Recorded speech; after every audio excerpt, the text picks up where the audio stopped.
So आता आपण पाहूयात example number 3. Sachin invested in a national saving certificate scheme in the first year. He invested ₹5,000. म्हणजे पोस्टाची एक स्कीम असते ही नॅशनल सेव्हिंग सर्टिफिकेट, की तुम्ही पोस्टातून ही सर्टिफिकेट्स विकत घेऊ शकता आणि तुमच्यावर अवलंबून असेल की तुम्हाला किती हजाराची ती सर्टिफिकेट्स विकत घ्यायची. तर सचिननी काय केलं, सचिननी पहिल्या वर्षी ₹5,000 गुंतवले त्याच्यामध्ये, म्हणजे इन्व्हेस्ट केले.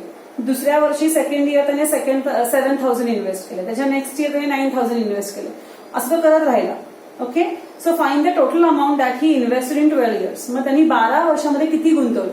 पहिल्या वर्षी 5, दुसऱ्या वर्षी 7, तिसऱ्या वर्षी 9, चौथ्या वर्षी 12, असं त्यांनी 12 वर्षामध्ये किती पैसे गुंतवले, किती पैसे त्यांनी इन्व्हेस्ट केले हे आपल्याला फाइंड आउट करायचं. मग सगळ्यात पहिले आपण काय करणार, APs, right. So example number 3, AP is 5,000, 7,000, 9,000 and so on. So first term is 5,000, difference 2,000 चा आहे, n 12 आहे कारण 12 वर्षात त्यांनी किती गुंतवले हे आपल्याला काढायचं आहे.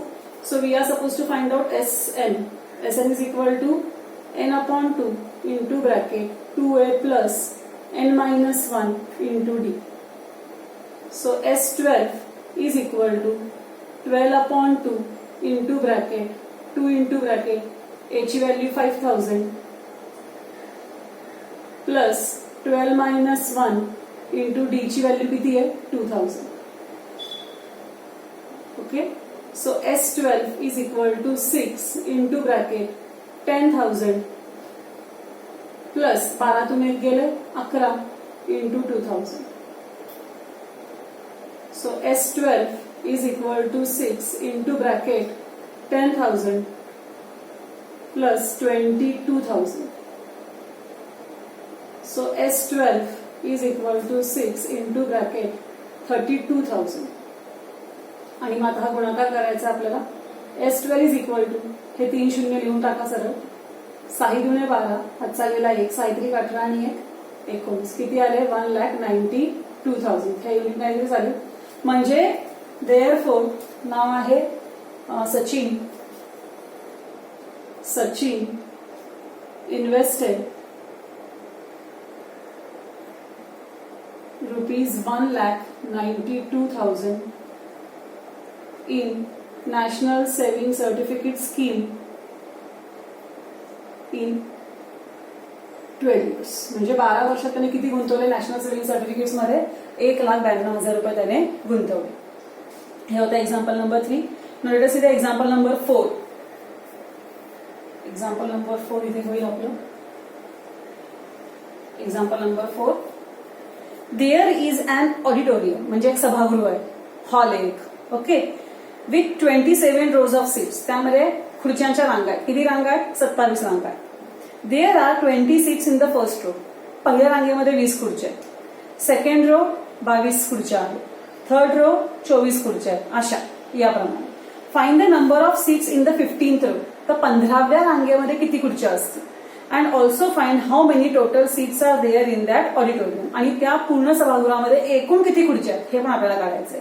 म्हणजे पहिल्यांदा काढायचं आहे की 15व्या रांगेत किती खुर्च्या आहेत, आणि मग काढायचंय की सगळ्या सभागृहात, पूर्ण सभागृहात त्या 27 रांगांमध्ये एकूण किती खुर्च्या आहेत.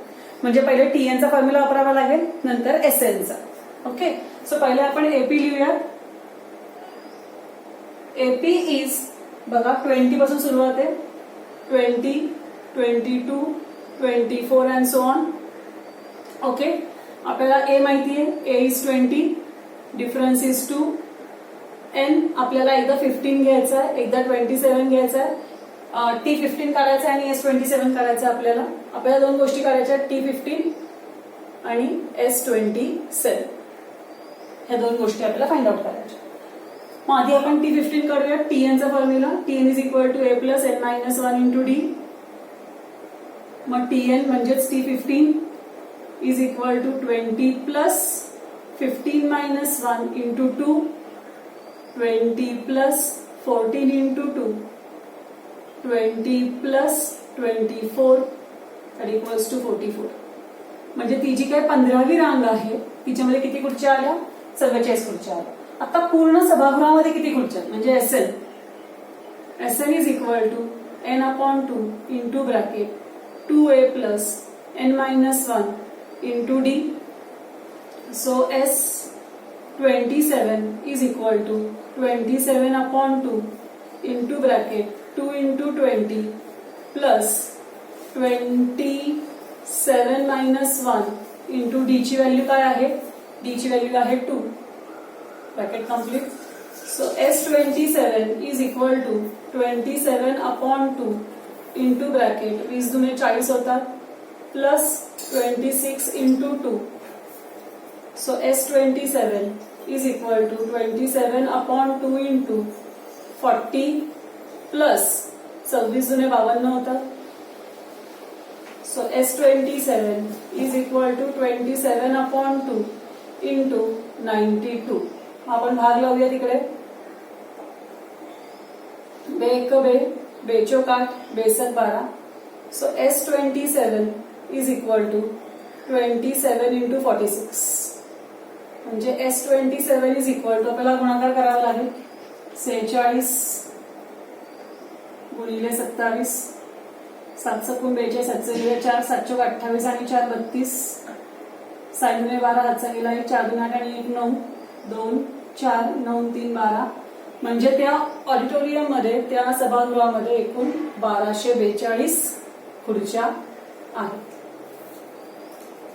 सो तुम्हाला फायनली शेवटी आन्सर लिहावा लागेल in words. There are 44 chairs in 15th row and total number of chairs in the auditorium are 1242 means 1242. म्हणजे त्या सभागृहामध्ये 15व्या रांगेत 44 खुर्च्या आहेत आणि त्या सभागृहात एकूण 1242 खुर्च्या आहेत.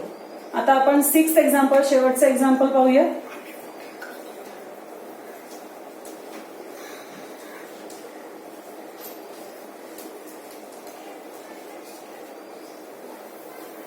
Let us see the example number 6. On the World Environment Day, tree plantation program was arranged on a land which is a triangular in shape. म्हणजे काय झालं? वर्ल्ड एन्व्हायरमेंटल डे म्हणजे जागतिक पर्यावरण दिन होता आणि या दिवशी एका त्रिकोणाकृती जमिनीवर वृक्षारोपणाचा कार्यक्रम करण्याचं ठरलं.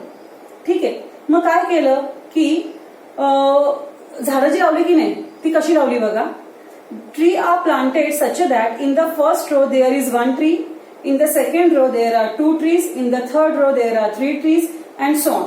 म्हणजे पहिल्या रांगेत 1 झाड, दुसऱ्या रांगेत 2 झाडं, तिसऱ्या रांगेत 3 झाडं, चौथ्या रांगेत 4 झाडं, अशा पद्धतीने झाडं लावली आणि किती रांगा केल्या? एकूण 25. म्हणजे शेवटच्या रांगेमध्ये 25 झाडं होती. Okay.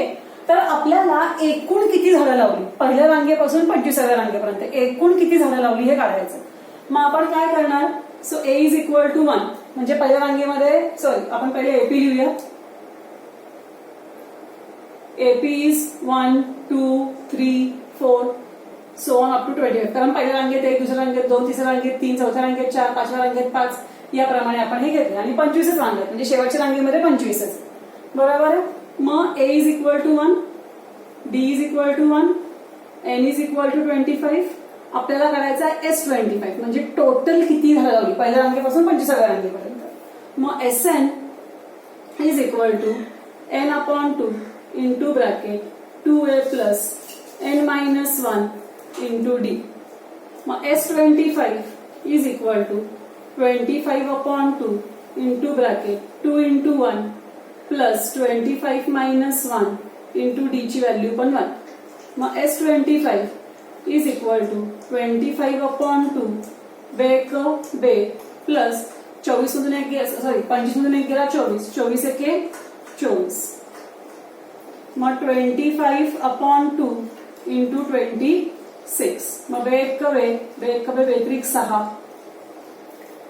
So S25 is equal to 25 मध्ये 13 करावे लागतील.